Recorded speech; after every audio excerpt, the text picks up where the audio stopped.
My first reaction when I was told there was going to be this Hellraiser video game, to be absolutely honest, was, at last.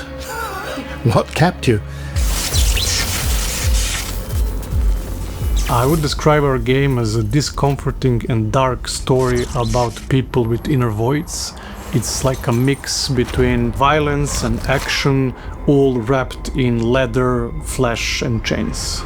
We're making our game for players who are into these kind of psychological horror experiences, but also for die-hard Hellraiser fans who want to get immersed into this world for the first time.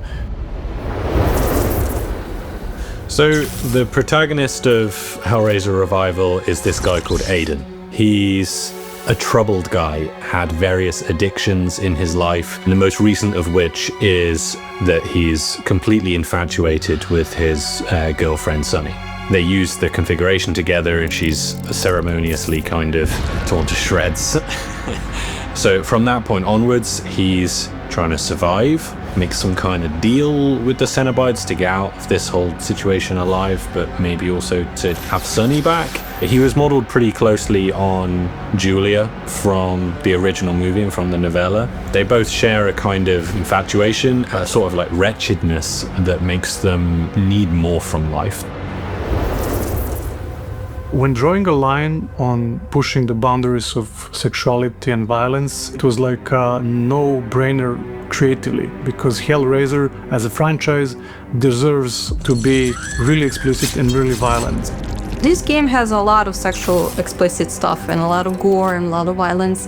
So modeling things for this type of game was a challenge, especially to people who are maybe sensitive to things like that. You know, we had to look at references. So we were very careful what we were looking online and where we were looking at online.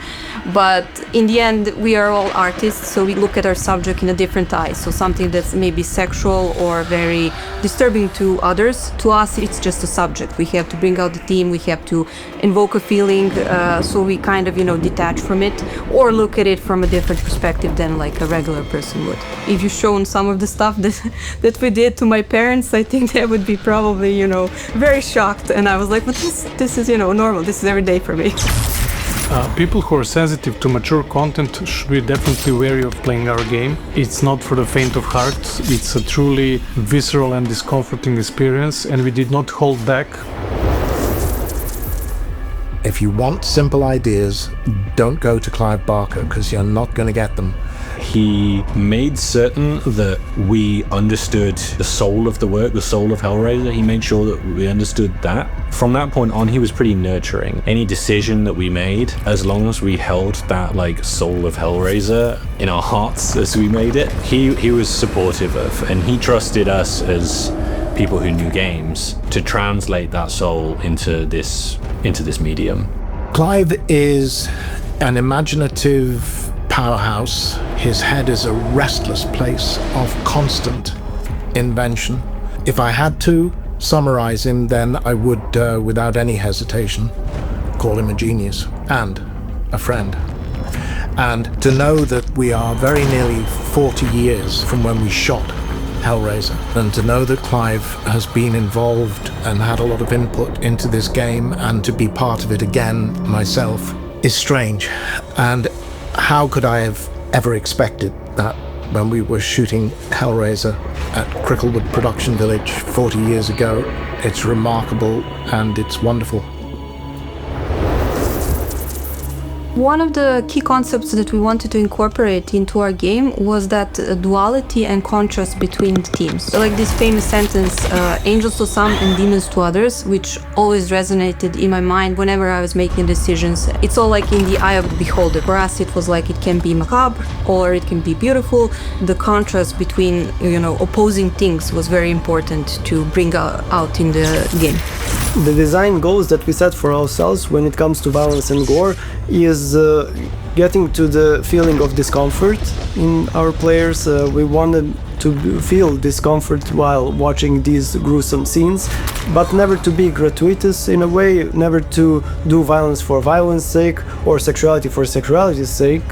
but to take it very seriously and to just honor the storytelling. It's all in service of the story. And Clive Barker, his stories never backed down from being violent or having these sexual themes, and we wanted to honor that. Okay, so when I saw the fan reacting to the announcement of our game, I basically did the most Hellraiser thing you can imagine. I cried.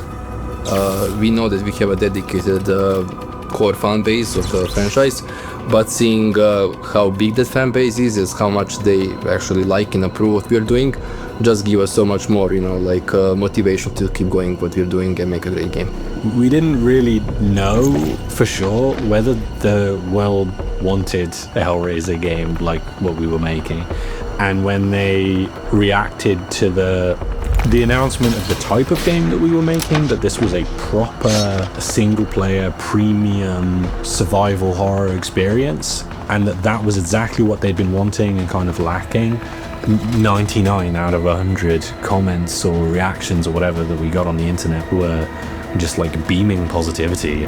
It was like such an outburst of emotions because in game dev cycles you develop a game for 2, 3, 5 years sometimes, and you work in a really closed environment with your colleagues, and there is no external recognition of that, right? And then at some point it gets validated with such positive response from the audience, and that made me really emotional, right? And then also the whole team, I'm really proud of them for achieving that. That's like a really huge milestone for us as a studio. Fans are going to be scared, and they are going to have a great time being scared, which is exactly how things should work in the wonderful world of horror.